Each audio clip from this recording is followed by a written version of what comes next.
Hello दोस्तों, स्वागत है आप सभी का आपके अपने यूट्यूब चैनल पॉली एकेडमी में।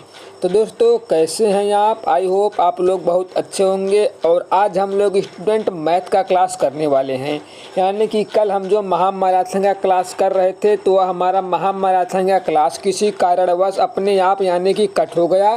तो उसी क्लास को जो हमारा कुछ क्वेश्चन बचा हुआ है उस क्वेश्चन को आज हम लोग देखेंगे साहब। और यदि आप में से काफ़ी स्टूडेंट का रोज़ाना या सवाल रहता है कि साहब आपकी लाइव क्लास कब चलती है और लाइव क्लास में जुड़ने के लिए हमको क्या करना होगा साहब, है ना। तो देखिए, अभी तो आपको यह वीडियो चल रही है, यह वीडियो आपका रिकॉर्डेड वीडियो चल रहा है साहब। लेकिन आज शाम से हम पर डे लाइव आएंगे। यदि आप लाइव क्लास में जुड़ना चाहते हैं तब आप हमारे चैनल को 10 सब्सक्राइब कर लीजिए और सुबह के 10 बजे शाम को 8 बजे आपको हमारी लाइव क्लास चलती हुई मिल जाएगी। आप इस चैनल को सब्सक्राइब कर कर बेल आइकन को प्रेस कर कर ऑल में कर लीजिएगा साहब। इससे जब भी हम लाइव आया करेंगे तो आपको नोटिफिकेशन सबसे पहले मिल जाया करेगा। हालांकि जो यह वीडियो है यह तो आपकी लाइव नहीं है, क्योंकि आज किसी कारणवश आप यह रिकॉर्डेड वीडियो देख लीजिए साहब। लेकिन यकीन मानिए, इस वीडियो में आप कुछ ना कुछ सीख कर जाने वाले हो। और स्टूडेंट, जो हमारा क्वेश्चन बचा हुआ था उसी क्वेश्चन को हम लोग देखेंगे। और यह वीडियो बहुत इंपॉर्टेंट होने वाली है आप लोगों के लिए। और यदि आप लाइव पढ़ना चाहते हैं तो आज सभी स्टूडेंट आज शाम 8 बजे ज़रूर आइएगा। आपको हम लाइव ज़रूर आकर मिलेंगे स्टूडेंट।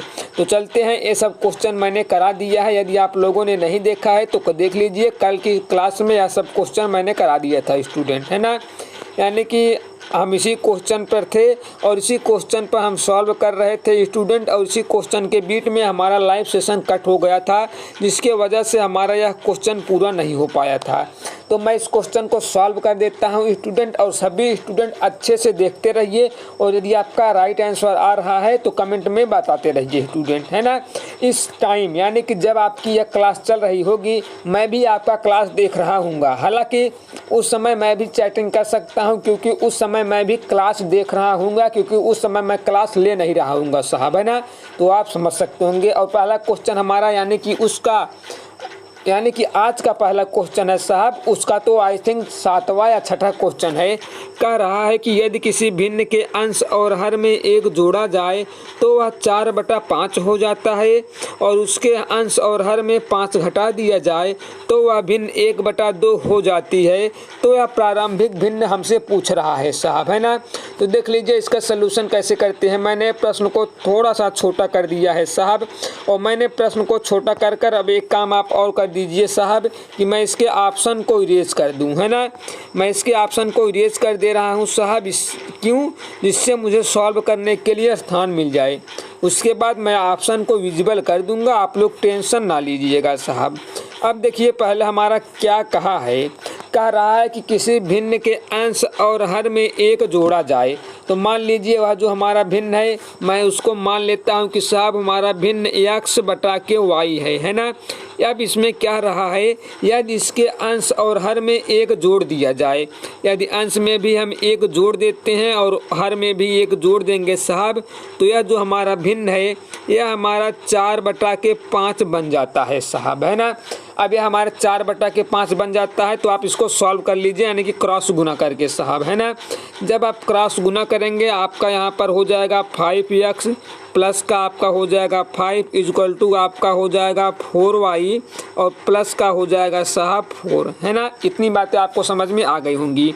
अब यहाँ पर देखिए आप क्या करेंगे, तो आप यहाँ पर आपका 5y रहेगा ही रहेगा। इस 4y को इधर लाइए तो हमारा हो जाएगा माइनस का 4y साहब, है ना, इक्वल टू हमारा प्लस का 4 है, यह उधर जाएगा तो यहाँ माइनस का 5, और माइनस के 5 में प्लस का 4 जाएगा तो आपका बच जाएगा साहब माइनस का 1, है ना। यानी कि यह आपका समीकरण नंबर 1 आ चुका है ना स्टूडेंट। यहाँ तक आप लोग समझ गए होंगे, यानी कि आपका समीकरण नंबर 1 आ चुका है। अब आप क्या कीजिए, आप यहाँ पर आप एक ऐसे रेखा ड्रॉ कर दीजिए। अब यहाँ पर मैं यानी कि मैं आप लोगों का आपका समीकरण नंबर 2 निकालूंगा। और समीकरण नंबर 2 कैसे निकालिए, तो इसमें कहा है यदि उसके अंश और हर में प्रत्येक में 5 घटा लिया जाए तो वह भिन्न 1/2 हो जाती है साहब, है ना। तो यहाँ पर कहा है यानी कि x और y तो हमारा भिन्न है ही, यदि हम इसमें स्टूडेंट क्या करें, यदि हम इसमें भी 5 घटा ले और इसमें भी 5 घटा ले तो यह जो हमारा भिन्न है साहब यह हमारा 1/2 हो जा रही है ना। यानी कि दोनों में से एक एक घटाने पर 1/2 हो जा रही है। अब आपको क्या करना होगा, क्रॉस गुना। तो यहाँ पर आपका हो जाएगा साहब 2x माइनस का 5 दूना 10 इक्वल टू आपका हो जाएगा y माइनस का 5 स्टूडेंट, है ना। अब यहाँ से यदि आप निकालेंगे तो यहाँ पर आपका हो जाएगा 2x, y इधर आएगा तो आपका हो जाएगा माइनस y साहब, है ना। y इधर आकर आपका हो जाएगा माइनस का y और बराबर यह 10 उधर जाएगा तो प्लस का 10 हो जाएगा, है ना। प्लस का 10 हो जाएगा तो प्लस का 10 और माइनस का 5 यानी कि आपका ओवरऑल आ जाएगा स्टूडेंट 5। इसको आप मान लीजिए समीकरण नंबर 2। अब आपको क्या करना होगा, अब आपको समीकरण नंबर 1 में समीकरण नंबर 2 को घटाना होगा। तो मैं पहले स्टूडेंट सारे को इरेज कर दे रहा हूँ, सिर्फ समीकरण नंबर 1 और 2 को रहने दे रहा हूँ। आप समझ गए होंगे कि समीकरण नंबर 1 और 2 हमारे कहाँ से आए और कैसे निकल कर आए हैं स्टूडेंट, है ना। मैं थोड़ा सा इरेज कर दूं जिससे कि मुझे सॉल्व करने के लिए स्थान मिल जाए स्टूडेंट, है ना। तो यहाँ पर देखिए पहले मैं यहाँ पर आपको समीकरण नंबर 1 ही लिख दे रहा हूँ। तो हमारा समीकरण नंबर 1 दिया हुआ है 5x माइनस का 4y और बराबर माइनस का 1, है ना। यह हमारा समीकरण नंबर 1 है। अब मैं इसके नीचे समीकरण नंबर 2 लिखूँगा साहब, यानी कि समीकरण नंबर 2 है 2x माइनस का y बराबर आपका 5। यह आपका समीकरण नंबर 2 है साहब। और जब मैंने ऊपर समीकरण नंबर 1 और 2 को लिख दिया है तो मैं नीचे से इसको हटा देता हूँ साहब, है ना। नीचे से मैं इसको हटा देता हूँ। आप लोग अच्छे से समझिएगा, भागिएगा नहीं। यदि आप भाग जाएंगे तो आपको कुछ समझ में नहीं आएगा साहब, है ना। अब देखिए आप क्या करेंगे, पहले तो आपको यानी कि या तो x को इसके बराबर बनाइए या तो y को इसके बराबर बनाइए। तो आप कहेंगे कि साहब यदि मैं इस पूरे ए में यानी कि इस पूरे में मैं 4 का गुणा कर दूं तो यहाँ पर क्या हो जाएगा साहब, है ना। यानी कि समीकरण नंबर 2 में 4 का गुणा करने पर साहब, यदि मैं समीकरण नंबर 2 में 4 का गुणा करूँगा तो यहाँ पर हमारा हो जाएगा 8x, है ना। यहाँ पर माइनस चिन्ह है पहले से तो माइनस 4y हो जाएगा स्टूडेंट, है ना। और बराबर का 4 का गुणा 5 में करेंगे तो आपका हो जाएगा 20। अब आपका समीकरण नंबर 2 यह हो गया है ना। अब आपका समीकरण नंबर 2 यह हो गया है। अब आप क्या करेंगे, समीकरण 1 में समीकरण 2 को घटाने पर तब घटाएंगे, यह हमारा माइनस में हो जाएगा, यह हमारा प्लस में हो जाएगा और यह हमारा माइनस में हो जाएगा साहब, है ना। अब आप घटाइए और बता दीजिए आपका राइट आंसर क्या रहा है। जब आप घटाएंगे तो आप देखेंगे कि यह हमारा माइनस में है, यह हमारा प्लस में है साहब।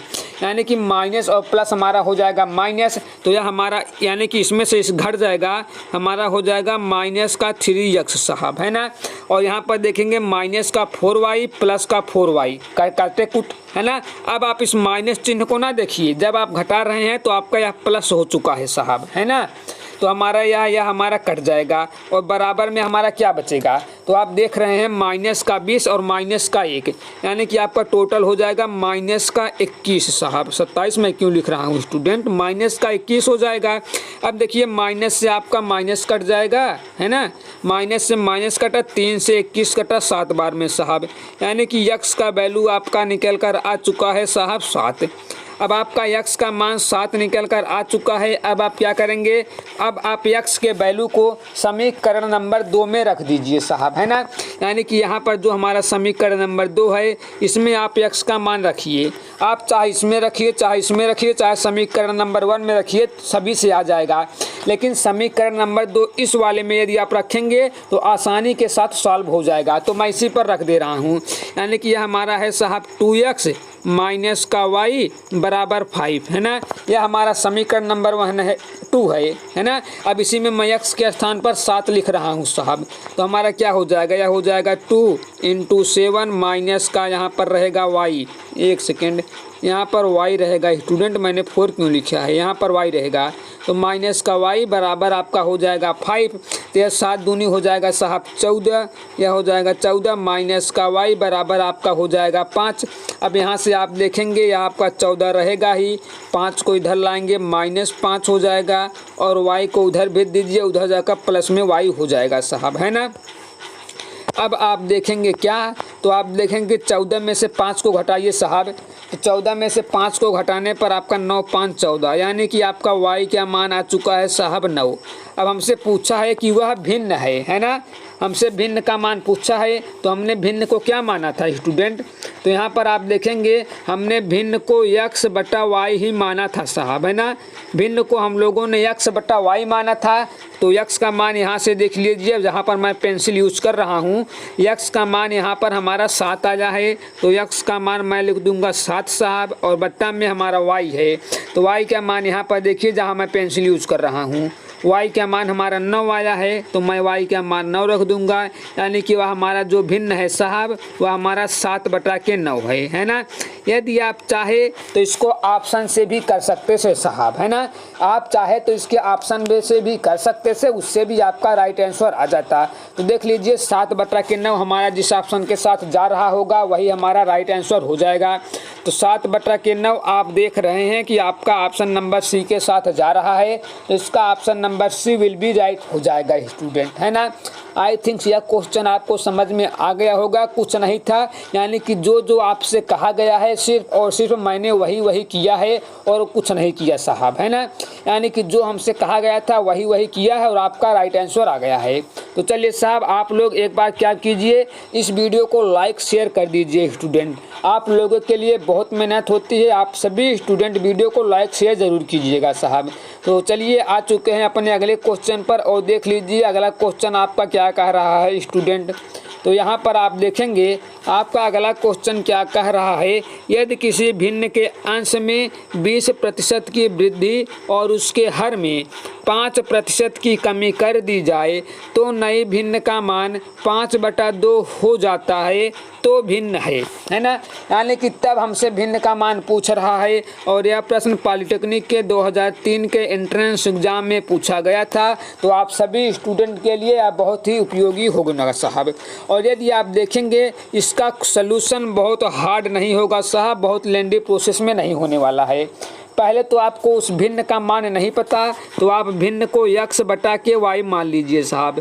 जब आपको भिन्न नहीं पता है तो आप x बटा के y मान लीजिए। अब आपसे क्या कहा है उसको देखिए, भिन्न के अंश में 20% की वृद्धि हो रही है, तो पहले तो हमारा जो होगा वह 100% होगा साहब। जब 20 का वृद्धि हो जाएगा तो हमारा हो जाएगा 120%, है ना। 100 की यानी कि 20 की वृद्धि का मतलब हमारा हो गया है 120%, और हर में 5 की कमी, यानी हमारा 100 था, 5 का कमी हुआ तो हमारा हो गया साहब 95%, है ना। यह हमारा हो गया 95%, और जब इसको आप निकालेंगे तब आपका भिन्न का मान आ रहा है कितना, तो यहाँ पर आप देखेंगे आपका दिया हुआ है 5/2 साहब, है ना। तो इसके बराबर मैं 5/2 लिख दूंगा, बस इसी को सॉल्व करना है स्टूडेंट, और कुछ नहीं। प्रतिशत से हमारा प्रतिशत कट गया, 5 से इसको काटेंगे, 5 कम 5 5 45, यानी कि 19 बार में कटेगा। 5 से इसको काटेंगे साहब, 5 दूना 10, 5 बचे, एक सेकेंड, 5 दूना 10, हाथ से आया 2, और 5 चौके 20 साहब, यानी कि 24 बार में हमारा यह कट जाएगा। अब देखिए आप क्या करेंगे, यहाँ पर आप x बटा का y का मान निकाल लीजिए। अब इस 19 का गुणा इधर कीजिए तो 19 पचे 95 साहब, है ना। मैं यहाँ पर एक सेकेंड ब्लैक पेन का यूज कर लूँ, यानी कि इसका गुणा इसमें कीजिएगा, 19 पचे 95 साहब बटा 24 दूना 48, यानी कि यही तो आपसे पूछा था वह भिन्न है, तो भिन्न का मान आ चुका है, x का मान 95, y का मान 48, यानी कि देख लीजिए 95/48 जिस ऑप्शन के साथ जा रहा होगा वही ऑप्शन आपका राइट होगा, वही ऑप्शन एक्सीलेंट होगा साहब। तो देख लीजिए ऑप्शन नंबर सी आ रहा है, यानी कि 95/48 साहब, है ना। कुछ स्टूडेंट ऑप्शन नंबर बी के साथ भी जा रहे होंगे, यानी कि 48/95, तो इसका ऑप्शन नंबर बी नहीं होगा student, option number C will be right हो जाएगा। और जिन भी स्टूडेंट का ऑप्शन नंबर सी आ रहा है उन सभी का एक्सीलेंट आंसर है, उन सभी का राइट आंसर है। और मुझे उम्मीद है कि यह क्वेश्चन आपको समझ में आ गया होगा स्टूडेंट। और अब हम चलते हैं नेक्स्ट क्वेश्चन पर और देखते हैं कि हमारा अगला क्वेश्चन क्या कह रहा है साहब, है ना। आप वीडियो में बने रहिएगा स्टूडेंट, बस आप भागिएगा नहीं, मैं आपको ये सब प्रश्न बड़ी आसानी के साथ समझा दूंगा। और देखिए साहब, इस वीडियो में आप छोड़कर भागिएगा नहीं, यह वीडियो बहुत बड़ा नहीं होगा, यानी कि मुश्किल से यह वीडियो 20 से 25 मिनट का होगा। और इस वीडियो में जो हमारे क्वेश्चन बचे हुए थे मैं उसी क्वेश्चन को देख रहा हूँ साहब, है ना। और यदि आप लाइव चाहते हैं तो मैं आज यानी कि इस टाइम किसी वक्त यानी कि किसी कारण मैं लाइव नहीं आ पाया, लेकिन आज शाम से आपकी सारी क्लासेस लाइव अपने निर्धारित समय पर चलेंगी, यानी कि सुबह 10 बजे और शाम के 8 बजे साहब। आप लोगों का क्लास मिस ना हो इसीलिए मैंने यह रिकॉर्डेड वीडियो रात को रिकॉर्ड कर आप लोगों के लिए प्रोवाइड करा दिया है साहब। तो आप लोग ज़रूर अपना सपोर्ट कीजिएगा और इस क्वेश्चन को भी आप लोग सॉल्व कीजिएगा। कह रहा है कि किसी क्रिकेट मैच देखने वाले दर्शकों का 1/6 भाग छाया में तथा 400 खुले भाग में बैठे हैं, तो कुल कितने दर्शक हैं।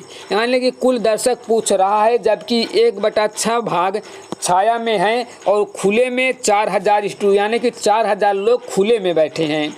और देख लीजिए यह प्रश्न पॉलिटेक्निक के 2013 के एंट्रेंस एग्जाम में आया हुआ है, तो आप लोग समझ सकते हैं कि आप लोगों के लिए कितना इम्पोर्टेंट है।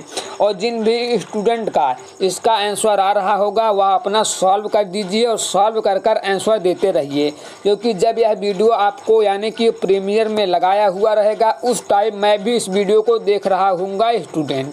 और हम यह देखते हैं कि कौन स्टूडेंट सबसे पहले राइट आंसर दे रहा है ना। और जो स्टूडेंट सबसे पहले राइट आंसर देगा उसका यानी कि उसका आंसर यहाँ पर पिन कर दिया जाएगा स्टूडेंट, उसका आंसर सभी स्टूडेंट देख पाएंगे। तो चलिए अब यहाँ पर देखिए आपसे क्या कहा है साहब। कह रहा है कि 1/6 भाग छाया में है, यानी कि जब साहब हमारा 1/6 भाग छाया में है तो जो शेष होंगे वही तो हमारे खुले में बैठे होंगे ना।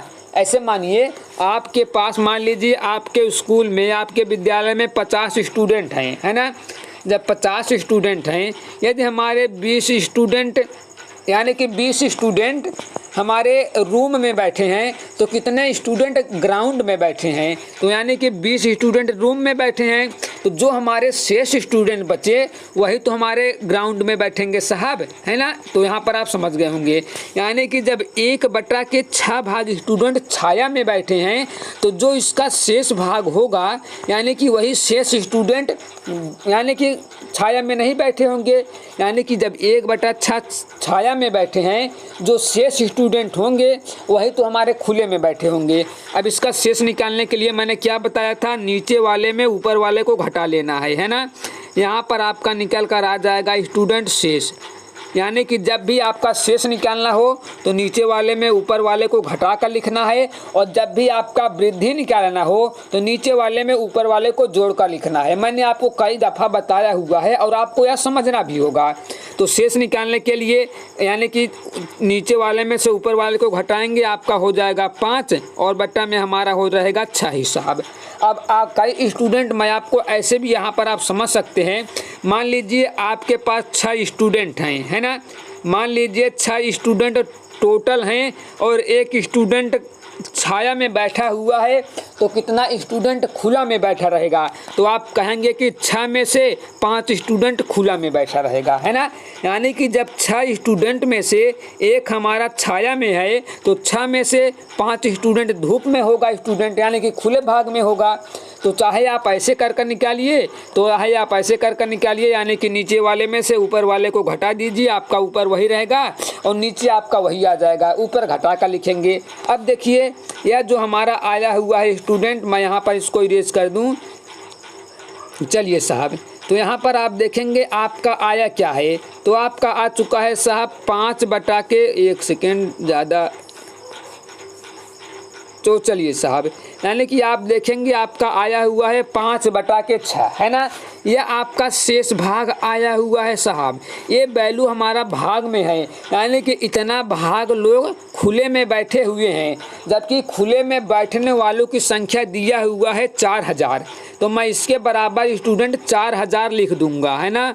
मैं इसके बराबर 4000 लिख दूंगा साहब, 1 2 3, है ना। चलिए अब मैं इसके बराबर 4000 लिख दूंगा। अब कई स्टूडेंट कहेंगे कि साहब आपने इसके बराबर ही 4000 क्यों लिखा। तो मैंने इसलिए लिखा स्टूडेंट, क्योंकि 4000 स्टूडेंट हमारे खुले में बैठे हुए हैं और 5/6 भाग स्टूडेंट खुले में बैठे हुए हैं, यानी कि खुले में बैठने वाले यही स्टूडेंट हैं और यही स्टूडेंट हैं। लेकिन यहाँ पर उनका रियल वैल्यू दिया है, यानी कि इतने स्टूडेंट हैं, और यहाँ पर जो दिया हुआ है यहाँ पर भाग में वैल्यू दिया हुआ है। जैसे मान लीजिए आपके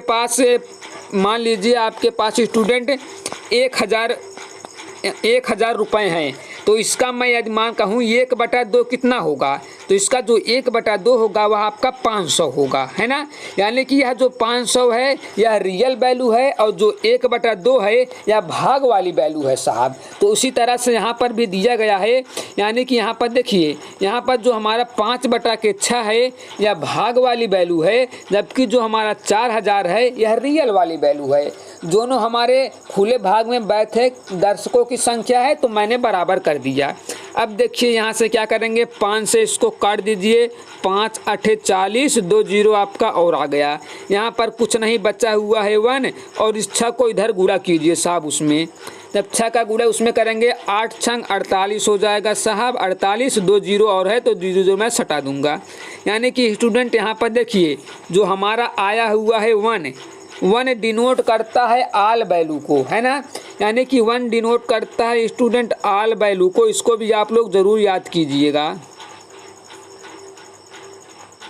है ना। यानी कि जो हमारा 1 होता है साहब, 1 डिनोट करता है हमारा आल वैल्यू को। तो यहाँ पर आल वैल्यू मतलब कुल दर्शकों की संख्या पूछा था, तो हमारा आ चुका है 4800।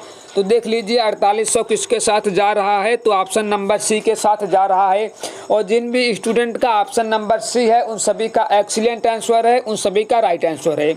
देखिए साहब यह प्रश्न बहुत बड़ा नहीं है, बट मुझे समझाने में आपको टाइम लगा। यदि आप इसको स्वयं से सॉल्व करते स्टूडेंट, यह मात्र से मात्र 10 सेकंड का सवाल था साहब, है ना। तो देखिए अब आप एग्जाम में कैसे करते साहब। अब एग्जाम को क्या करना है, आपका 1/6 भाग छाया में है, तो यहाँ पर आप लिख देते 1/6, इसका शेष निकाल देते 5/6 आ जाता, बराबर आप कर देते 4000 साहब, है ना।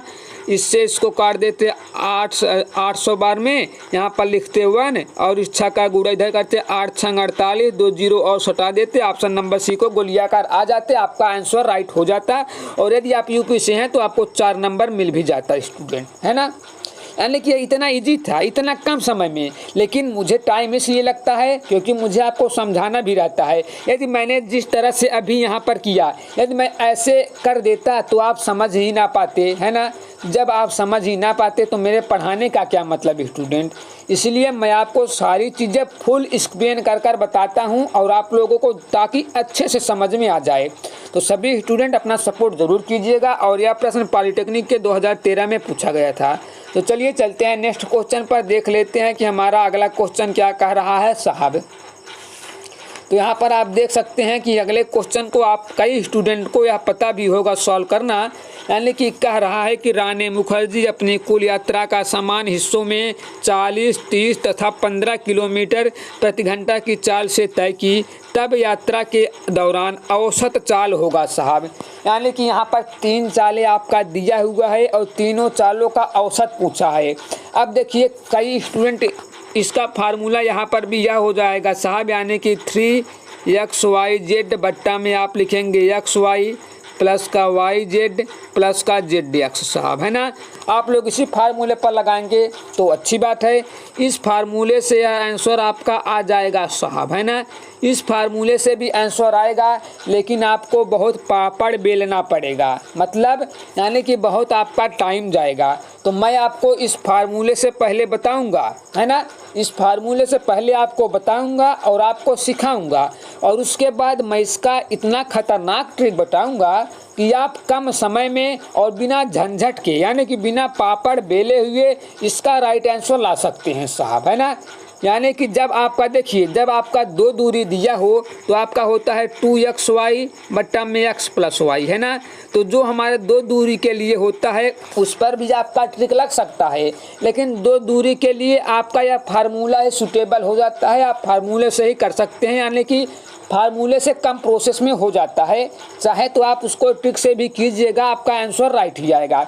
लेकिन जो हमारा 3 वाला होता है साहब, यदि आप फार्मूले से इसको करेंगे तो आपको बहुत टाइम लगेगा। तो चलिए मैं आपको पहले फार्मूले से कर बता ही दे रहा हूँ और आपको यह भी दिखा दूंगा कि कितना टाइम लगा हमको, है ना। और आप स्वयं से एक बार सॉल्व कीजिए, आपको समझ में आ जाएगा। और जब मैं आपको ट्रिक बताऊंगा उसके बाद आपको कंपेयर करना है कि किससे आपका जल्दी आंसर आ रहा है और कौन सा विधि आपको अपने एग्जाम में प्रयोग करना होगा साहब, है ना।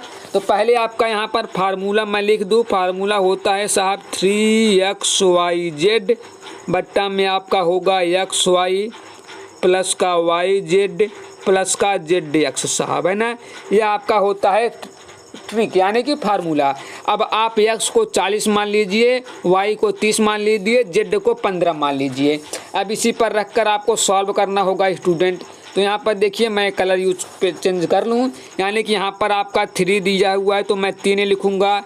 x का मान आपका मैंने 40 माना है तो 40 लिख दिया, y का मान मैंने 30 माना है 30 लिख दिया, z का मान मैंने 15 माना है तो 15 लिख दिया।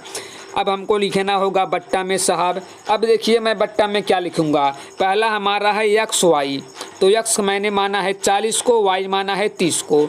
यानी कि हमको करना होगा साहब, यहाँ पर मैं ब्लैक पेन का यूज करूँ, यानी कि यहाँ पर हमको लिखना होगा xy। तो x का मान हमारा है 40 तो मैं 40 करूँगा, बट्टा में y का मान 30 है तो मैं 30 करूँगा साहब, है ना। तो यहाँ पर मैं ब्रैकेट बंद कर दूंगा। अब प्लस का चिन्ह दूंगा और फिर ब्रैकेट लगा दूंगा साहब। अब देखिए हमारा क्या है, तो y और z है। y हमारा है 30, z का मान है 15 साहब। अब मैं 30 गुणे 15 करूंगा, यानी कि यहाँ पर मैं लिखूंगा 30, यहाँ पर लिखूंगा 15 साहब, है ना। अब मैं क्या करूंगा, यहाँ पर ब्रैकेट बंद करूंगा, प्लस का चिन्ह दूंगा, एक ब्रैकेट और लगा दूंगा, है ना। अब देखिए मैं क्या करूंगा साहब, अब हमारा है z और x, तो z है 15, x है 40, यानी कि मैं यहाँ पर लिखूंगा 15 गुणे 40 साहब, है ना।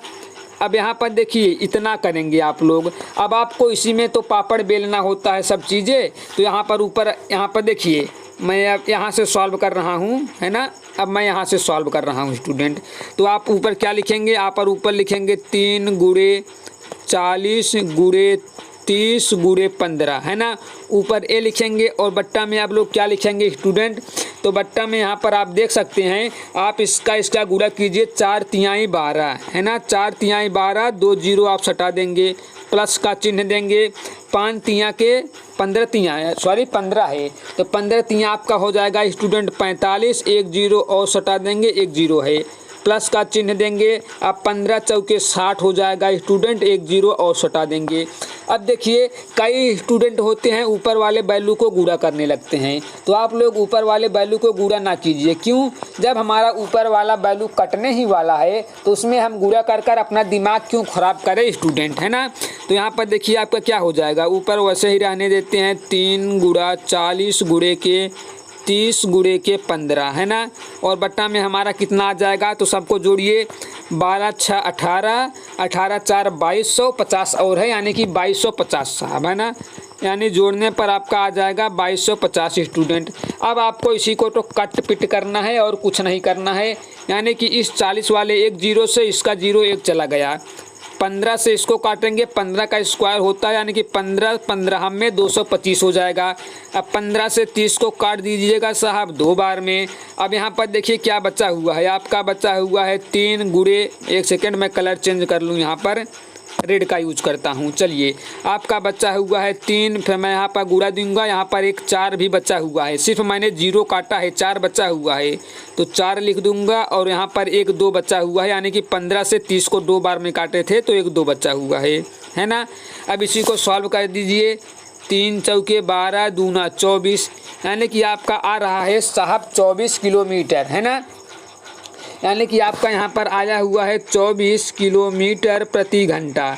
अब देखिए यह तो आपका होता है यानी कि फार्मूले से, यानी कि फार्मूले से सॉल्व करेंगे आपका इतना समय लगेगा, यानी कि ऊपर वाली वैल्यू लिखनी होगी, नीचे वाली वैल्यू को लिख लिख कर गुणा कर कर जोड़ कर यानी कि तब आप करेंगे, है ना। तो यह भी आपका राइट है और यह भी आपको पता होना चाहिए। इसका पहले तो आप लोग एक बार स्क्रीनशॉट ले लीजिए स्टूडेंट। तो चलिए, मुझे लगता है कि आप लोगों ने इसका स्क्रीनशॉट ले ही लिया होगा साहब। अब देखिए आप क्या करेंगे, अब आपको एग्ज़ाम में ऐसे नहीं करना है। यदि आप एग्ज़ाम में ऐसे करेंगे तो आपको बहुत समय लग जाएगा, तब आप एग्ज़ाम में क्या करेंगे स्टूडेंट। अब देखिए मैं एग्ज़ाम के पॉइंट व्यू से आपको बता रहा हूँ, यानी कि एग्ज़ाम में आपको क्या करना है। सबसे पहले जो वैल्यू दिया हुआ हो 40, 30 और 15 है ना, आपका दिया हुआ है, इन सब का आप एलसीएम ले लेंगे स्टूडेंट, है ना। जो भी वैल्यू दिया रहे इसका आप एलसीएम ले लीजिए। इन सब का एलसीएम हो जाएगा स्टूडेंट 120, है ना।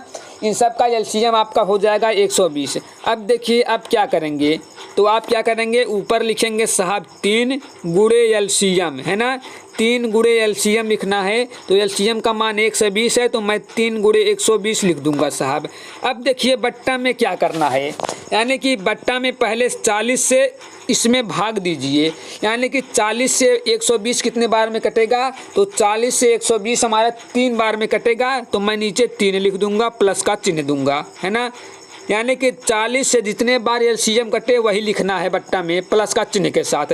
अब 30 से इसको काटेंगे साहब तो हमारा 4 बार में कटेगा, मैं 4 लिख दूंगा, प्लस का चिन्ह दूंगा। 15 से इसको कितने बार में कटेगा साहब, तो 15 अट्ठे 120 होता है, यानी कि 8 बार में कट जाएगा। तो ऊपर हमारा हो जाएगा 3 गुणे 120, बट्टा में हमारा हो जाएगा 8 4 12, 12 3 15 साहब, है ना। 15 हो गया, 3 से इसको काटे 5 बार में, 5 से 120 को काटे कितने बार में, 5 दूना 10, हाथ 2 पर 4 हुआ और 5 चौके यानी कि 20। अब भी आपका आ गया है 24 किलोमीटर प्रति घंटा। तो देख लीजिए यदि आप ऐसे करेंगे तो इतने कम समय में सॉल्व कर पाएंगे। ये तो मैं आपको बता रहा था, इसलिए मुझे इस ट्रिक समझाने में भी समय लगा, अन्यथा यदि आपको ट्रिक पता होता तो आप स्वयं समझ सकते हैं कि आप कितने जल्दी इसको करते साहब, है ना। तो चलिए मैं एक बार फटाफट अंदाज में आपको सॉल्व करके बता दूं, यदि आपको ट्रिक पता होगा तब आप इसका कैसे यूज़ कर पाएंगे। अब आप समझ गए होंगे कि आपका ट्रिक से जल्दी आएगा या आपका फार्मूले से जल्दी आएगा। तो मेरी बात मानिए स्टूडेंट, आप लोग फार्मूला को ना रटिए, है ना। फार्मूला से यदि आप सॉल्व करेंगे आपका बहुत समझ जाएगा। देखिए आइए, आपको पहले ट्रिक पता होता आप लिख देते हैं यहाँ पर 40, 30, 15, इन सब का एलसीएम झटक से निकाल देते 120, यहाँ पर लिखते 3 गुणे 120 बट्टा में। अब आप मने मने में काम करते हैं, यानी कि बार बार ऐसे ऐसे रेखा नहीं खींचना है, मने मने में आपको काम करना है। 4 से कटा 3 बार में, प्लस इससे कटा 4 बार में, प्लस इससे कटा 8 बार में, आपका हो गया 3 गुणे 120। इसको काटिए साहब कितने बार में, 8 4 12 3 15 हुआ, इससे कटा 5 बार में, इससे कटा 24 बार में। ऑप्शन नंबर 24 किस ऑप्शन में है उसको कैसे गोलियां दीजिए, है ना। ऑप्शन नंबर 24 में मिला, उसको गोलियां कर चले आइए, आपका राइट आंसर हो जाएगा। तो इसीलिए मैं कहता हूं कि आप लोग इस ट्रिक से यूज कीजिएगा साहब। ऑप्शन नंबर ए इसका राइट हो जाएगा, यानी कि 24 किलोमीटर प्रति घंटा, है ना। तो आई थिंक्स आपको समझ में आ भी गया होगा हमारा ट्रिक भी और हमारा बेसिक फार्मूला भी। अब आपको जो वैल्यू अच्छा लगे, जो सूटेबल लगे उसी से आप कीजिए साहब। मेरी मानिए तो आप ट्रिक से कीजिए, है ना। यदि आप ट्रिक से सॉल्व करेंगे आपका जल्दी आ जाएगा साहब। तो चलिए हम आ चुके हैं अगले क्वेश्चन पर और देख लीजिए हमारा अगला क्वेश्चन साहब कह रहा है कि एक आदमी किसी दूरी को 4 किलोमीटर प्रति घंटा की चाल से जाता है और वह साइकिल से 16 किलोमीटर प्रति घंटा की चाल से लौटता है, तो उसकी पूरी यात्रा की औसत चाल क्या होगी। यहाँ पर देखिए, यहाँ पर भी आपका यानी कि 2 चाल दिया हुआ है और यहाँ पर देखिए स्टूडेंट, जब आपका 2 चाल दिया हो, चाहे आप ट्रिक से लगाइए चाहे आप फार्मूले से लगाइए, यानी कि फार्मूले से भी जल्दी से ही आएगा 2 चाल के लिए, लेकिन 3 चाल के लिए फार्मूला से लॉन्ग प्रोसेस हो जाता है। तो चलिए मैं इसका भी पहले फार्मूला लिख दूं। इसका फार्मूला होता है साहब 2xy बट्टा में x प्लस y, है ना, 2 चालों के लिए, यानी कि जब समान दूरी को 2 अलग अलग चाल से तय किया जाए। तो यहाँ पर आप निकालेंगे 2 गुणे साहब, है ना। तो पहला चाल आपका दिया हुआ है 4, मैं 4 लिखूंगा, गुणे दूसरा चाल दिया हुआ है 16, तो मैं 16 लिखूंगा, बट्टा में x प्लस y, यानी कि पहला हमारा है 4, दूसरा है 16, यानी कि इन दोनों को जोड़ने पर 16 4 20 हो रहा है। तो मैं डायरेक्ट यहाँ पर 20 लिख दूँ साहब, किसी को कोई प्रॉब्लम नहीं होनी चाहिए, है ना। किसी को कोई प्रॉब्लम नहीं होनी चाहिए। अब मैं 4 से इसको काटा 5 बार में, अब 16 दूना आपका हो जाएगा 32 बटा में आपका आ जाएगा 5। यहाँ से मैं काटूंगा 5 छके 30, दशमलव लगाया 0 हुआ, 5 चौके 20, यानी कि 6.4 हो गया है। Option number B will be right, है ना। यानी कि इसको तो आप चाहे फार्मूले से सॉल्व कीजिए तब भी आपका कम समय में ही आ जाएगा। तो यदि मैं इसका भी आपको ट्रिक बता दूं तो इसका भी वही ट्रिक है, मैं आपको ट्रिक भी बता दे रहा हूं। पहले आप 4 और 16 का एलसीएम लेंगे तो आपका 16 ही आ जाएगा साहब, है ना। यानी कि इसका एलसीएम आपका 16 ही आएगा। अब आप क्या करेंगे, 2 गुणे एलसीएम कीजिए। 3 चाल था तो 3 गुणे एलसीएम, 2 चाल है तो 2 गुणे एलसीएम, है ना। अब बटा में क्या करेंगे, 4 से 16 को काटिए, 4 बार में मैंने 4 लिखा, प्लस का चिन्ह 16 से 16 एक बार में मैंने 1 लिखा। अब आपका ऊपर 16 दूना 32, नीचे 4 1 5, फिर 32 बटा 5 आपका आ गया है 6.4। अब भी आपका ऑप्शन नंबर बी। यानी कि जब 2 चाल रहेगा साहब तब आप चाहे ट्रिक लगाइए चाहे फार्मूला लगाइए, आपका जल्दी से आ जाएगा और आपको ज़्यादा यानी कि कॉम्प्लिकेटेड नहीं लगेगा, ज़्यादा आपको गुणा भाग नहीं करना होगा। लेकिन साहब जब आपका 3 चाल होता है तो बट्टा में X Y plus Y Z plus Z X यानी कि बहुत गुणा भाग करना होता है, तो उसके लिए आप ज़रूर ट्रिक यूज़ कीजिए, आपका जल्दी से जल्दी आ जाएगा साहब। तो चलिए, आई थिंक मुझे लगता है कि आपको ट्रिक भी अच्छा लग रहा होगा और क्लास भी अच्छी लग रही होगी। यदि आपको ट्रिक भी अच्छा लग रहा है, क्लास भी अच्छी लग रही है तो वीडियो को लाइक कीजिए, वीडियो को शेयर कीजिए अपने सभी दोस्तों तक, जिससे सभी स्टूडेंट आ जाएं और आप लोगों के मध्य इंटरनल कंपटीशन हो और आप लोग अपनी तैयारी बहुत तगड़े तरीके से कर पाएँ साहब, है ना। तो अच्छी बात है। अब देख लीजिए हमारा यह लास्ट क्वेश्चन क्या कह रहा है। कह रहा है कि एक पात्र में जिसमें 100 लीटर शराब है ना, 10 लीटर शराब निकाली गई और उतने ही पानी डाल दिया जाता है। फिर मिश्रण से 10 लीटर फिर शराब निकाली गई और फिर पानी उतनी ही मात्रा डाल दी गई, तो शराब और जल का अंतिम अनुपात क्या होगा। यानी कि स्टूडेंट यह जो आपने एक लोगों ने पढ़ा होगा एलिगेशन वाला, यानी कि एलिगेशन का यह टाइप 2 है ना। यानी कि एलिगेशन का यह टाइप 2 है और उसी से आप फार्मूले पर आपको सॉल्व किया जाएगा। पहले तो आपको पता होना चाहिए साहब शेष मात्रा के लिए इसका एक फार्मूला होता है ना। तो मैं यहाँ पर फार्मूला भी लिख दे रहा हूँ। शेष मात्रा का एक फार्मूला होता है साहब ए, है ना, ए इंटू यहाँ पर होता है 1 माइनस बी बटा के ए पावर में आपका होता है एन। अब देखिए मैं आपको यहाँ पर बता दूँ, जो यह हमारा होता है ए, हमारा ए होता है प्रारंभिक मात्रा और जो हमारा बी होता है डाली या निकाली गई मात्रा। मतलब देख लीजिए प्रारंभिक मात्रा किसको कहेंगे, तो जो हमारा 100 लीटर है यह हमारा हो गया है प्रारंभिक मात्रा, यह हमारा है ए का वैल्यू। और जो हमारा 10 लीटर शराब निकाल रहे हैं और 10 लीटर पानी डाल रहे हैं, यही हमारा होता है निकाली और डाली गई मात्रा। और जो हमारा एन होता है साहब, एन हमारा होता है टाइम्स, यानी कि कितनी बार यह प्रक्रिया दोहराई गई है, 1 बार 2 बार 3 बार 4 बार 10 बार 50 बार, है ना। आप समझ गए होंगे। अब आप स्टूडेंट जब समझ गए हैं तो इसको सॉल्व भी कर दीजिए। और सॉल्व करने के लिए पूरे मुझे क्या करना होगा, 1 सेकेंड, इसको हटाना होगा साहब, है ना। यानी कि इसको थोड़ा सा इरेज करना होगा जिससे मुझे सॉल्व करने के लिए स्थान मिल जाए। तो चलिए स्टूडेंट अब आ जाइए आप लोग स्क्रीन पर अपने और देखिए इसका सलूशन कैसे करते हैं स्टूडेंट। पहले तो आपको क्या करना होगा, आपको उसी फार्मूले पर धरकर रगड़ देना होगा, है ना। फार्मूला मैंने क्या बताया, ए इंटू 1 माइनस बी बट्टा में ए पावर का एन, है ना। अब ए हमारा होता है प्रारंभिक मात्रा, तो प्रारंभिक मात्रा हमारा है 100, तो मैं यहाँ पर लिख दूंगा साहब 100, है ना। अब 1 माइनस बी हमारा कितना है, तो डाली या निकाली गई मात्रा यानी कि 10 निकाल रहा है, और बट्टा में हमारा ए होगा प्रारंभिक मात्रा। 1 सेकेंड, यहाँ पर आप कंफ्यूज हो जाएंगे, यानी कि यहाँ पर एक माइनस चिन्ह दिया हुआ है, हमारा माइनस और बट्टा एक में ऐसे मिल गया था, है ना, तो इसको मैंने इरेज कर दिया। यानी कि बट्टा में अब आपका हो जाएगा 100 और पावर कितना देंगे, तो देखिए यह प्रक्रिया कितनी बार हुई है, एक बार यहाँ पर लिया है और उतनी ही मात्रा एक बार यहाँ पर, यानी कि यह प्रक्रिया टोटल 2 बार हुई है साहब, है ना। तो मैं बट्टा में 2 लिख दूंगा। अब इसी को आपको सॉल्व करना है, 0 से आपका 0 कट गया साहब, आपका यहाँ पर हो जाएगा 100 और यहाँ पर देखिए 10 का इंटू 10, 10 में से 1 गया आपका 9 बट्टा में आपका हो जाएगा साहब 10, यह हो गया है आपका स्क्वायर, है ना। अब देखिए आप क्या करेंगे, मैं रेड पेन का यूज कर लूँ, चलिए ब्लू यूज़ कर लेते हैं।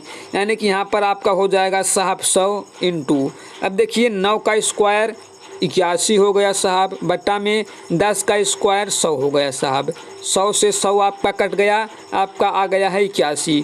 अब देखिए यह जो आपका 81 आया हुआ है, यानी कि यह 81 आया है उस, यानी कि वह जो आपका पात्र है, अब इस पात्र का मतलब चाहे ड्रम हो चाहे बाल्टी हो, कुछ भी हो सकता है, उसमें हमारा 81 मतलब 81 लीटर अब शेष शराब बचा हुआ है। जब हमारा यानी कि अब भी हमारा मिश्रण जो होगा साहब वह 100% ही होगा, यानी कि 100 लीटर ही होगा। क्यों? जब आप 100 लीटर शराब निकाले, 100 लीटर उसमें पानी डाल दिए, यानी कि यह आपका शराब तो उसमें से कम हुआ, लेकिन वहाँ जो पात्र था उसमें 100 लीटर मिश्रण ही रहेगा। अब ऐसा तो नहीं है कि आपने शराब 10 लीटर निकाला और पानी आपने 9 ही लीटर मिलाया है, यानी कि 1 लीटर के कमी हो गई उसमें, यानी कि आप जितना लिए उतना दिए। अब वह बात अलग है, आप लोगों ने निकाला है शराब और डाल दिया है पानी, वह बात की बात है। लेकिन यदि मैं मिश्रण की बात करूं, यानी कि मिक्सचर पूरा, तो उस पात्र में पूरी यानी कि जितना जो यानी कि जो वैल्यू हो उसमें चाहे कुछ भी वैल्यू हो, यानी टोटल का मिश्रण हमारा 100 ही होगा। और 100 में 81 जब हमारा साहब शराब है तो हमारा बच्चा कितना, तो हमारा बच्चा हुआ है 19, तो 19 लीटर हमारा क्या होगा, 19 लीटर हमने पानी, यानी कि हमारा 19 लीटर पानी होगा साहब, है ना। अब कई स्टूडेंट यहाँ पर यह कन्फ्यूज होंगे कि साहब हमने एक बार 10 लीटर शराब निकाला, 10 लीटर पानी डाला, और फिर दूसरी बार 10 लीटर शराब निकाला और 10 लीटर पानी डाला, तो हमारा 20 लीटर पानी होना चाहिए। तो मैं आपको यहाँ पर बता दूँ स्टूडेंट, जब आपने पहली बार 10 लीटर शराब निकाला तो पहली बार में आपका शुद्ध शराब निकला था, और जब फिर आपने उसमें 10 लीटर पानी डाल दिया तो वह आपका अब वह शुद्ध शराब नहीं रह गया, अब उसमें कुछ पानी की भी मात्रा हो गई। अब जब आपने दूसरी बार उसको निकाला साहब, तो उसमें आपका क्या होगा, उसमें आपका उस मिश्रण में पानी भी मिला हुआ है, तो उसमें से कुछ आपका शराब भी निकलेगा और कुछ आपका पानी भी निकलेगा, इसीलिए आपका 20 ना होकर 19 ही हो रहा है। यदि आप 3 बार करेंगे तो आपका और कम आ जाएगा। क्यों? यानी कि जब आप उसमें पानी मिलाते जाएंगे साहब तो पानी की भी मात्रा बढ़ती जाएगी, और जब मिक्सचर में पानी की भी मात्रा बढ़ती जाएगी, और जब मिक्सचर से आप कोई भी चीज़ निकालेंगे तो जितनी मात्रा जिसकी अधिक होगी वह भी तो निकलेगा, है ना। सिर्फ और सिर्फ पहली बार आपने प्योर शराब निकाला था, जब आपने दूसरी बार शराब निकाला तो उसमें पानी की भी कुछ मात्रा मिल गई थी, वह पानी की भी मात्रा अब दूसरी बार निकलेगी। आई थिंक आपको समझ में आ गया होगा मैं क्या कहना चाह रहा हूँ साहब, है ना। मुझे लगता है कि आपको समझ में आ गया होगा। और देखिए हमसे पूछा क्या है, शराब और जल का अंतिम अनुपात, तो आपका हो जाएगा 81:19, है ना। 81:19 देख लीजिए किस ऑप्शन में है आपका, 81:19 ऑप्शन नंबर ए में ही मिल गया है, आपको नीचे आने की ज़रूरत ही नहीं थी, यानी कि ऑप्शन नंबर में ए में ही आपको जिसकी तलाश थी ऑप्शन नंबर ए के साथ ही वह बैसा हुआ है, तो हम उसके नीचे क्यों जाए साहब, यानी कि जिसको हम लोग ढूंढ रहे थे वह हमारा पहले ही मिल गया, तो उसके आगे हम क्यों जाएं, उसी को हम यहाँ पर पकड़ लेंगे, है ना। तो चलिए आई थिंक आपको समझ में आ गया होगा। और यह पॉलिटेक्निक के 2016 के एंट्रेंस एग्जाम में पूछा गया था साहब। और देखिए यह प्रश्न सिर्फ और सिर्फ मुझे समझाने में समय लग रहा है, इसीलिए मुझे टाइम लगा। और देखिए स्क्रीन पर सॉल्व करने में भी थोड़ा सा समय लगता है। यदि आप रफ पेपर सॉल्व करेंगे आप खुद ही समझ सकते हैं कि यह कितने आसानी के साथ सॉल्व हो जाएगा स्टूडेंट, है ना। तो चलिए आज का लास्ट वीडियो था स्टूडेंट। और यहाँ पर देखिए यह जो अगला प्रश्न है क्या कह रहा है, तो यह प्रश्न तो मैंने आज अभी आपको करा ही दिया, यानी कि इतने का ऋण, इतना का दर, वार्षिक प्रतिशत इतना होगा, है इतना किस्तों में चुकाना है, तो प्रत्येक किस्त का मान। ये साहब किस्तों वाला सवाल मैंने आपको करा ही दिया है ना। यानी कि अभी आप लोगों को शाम या सुबह या शाम को कराया था, लेकिन यह आपको कराया था, तो मैं आपको यह SW के तौर पर दे रहा हूँ। आप लोग इसका राइट आंसर वीडियो के कमेंट सेक्शन में ज़रूर दीजिएगा साहब। और आप लोगों को वीडियो कैसी लगी वीडियो ज़रूर बताइएगा कमेंट सेक्शन में। आप लोगों के लिए बहुत मेहनत की जाती है स्टूडेंट, तो आप लोग अपना सपोर्ट ज़रूर कीजिएगा, है ना। और यह आज का आपको को रिकॉर्डेड वीडियो था, और यह रिकॉर्डेड वीडियो आपको कैसा लगा यह भी आप कमेंट में ज़रूर बताइएगा। और आज शाम 8 बजे हम लाइव आ रहे हैं स्टूडेंट, तो सभी स्टूडेंट याद रखिए शाम को 8 बजे सुबह 10 बजे कभी आपको और किसी काम में नहीं बजना है ना। यानी कि सुबह 10 बजे और शाम के 8 बजे स्टूडेंट, ये दोनों टाइम आपको याद रख लेना है। इस दोनों टाइम में आपको कहीं नहीं जाना है, आपको सिर्फ और सिर्फ पॉली एकेडमी पर आना है। क्योंकि आपने हमारे पढ़ाने का तरीका भी देख लिया है कि मैंने आपको पूरा नस नस में जाकर उसके वाक्य को समझा देता हूँ, और कितना इम्पोर्टेंट क्वेश्चन कराता हूँ वह तो आप स्वयं भी देखते हैं, क्योंकि वह प्रश्न किसी न किसी सन में पूछा ही गया होता है साहब, है ना। तो चलिए आज के वीडियो को यहीं तक रखते हैं। और चलिए साहब आज की वीडियो की एंडिंग हार्ट टचिंग लाइन से कर देते हैं कि कामयाबी चूमेगी कदम मेरे, मेरी माँ हर सुबह यही कहती है कि कामयाबी चूमेगी कदम मेरे, मेरी माँ हर सुबह यही कहती है। और कैसे थक के मैं बैठ जाऊँ रास्ते में यारो, कि कैसे थक के मैं बैठ जाऊँ रास्ते में यारो, मेरी माँ मेरी कामयाबी के इंतज़ार में बैठी है, कि मेरी माँ मेरी कामयाबी के इंतज़ार में बैठी है।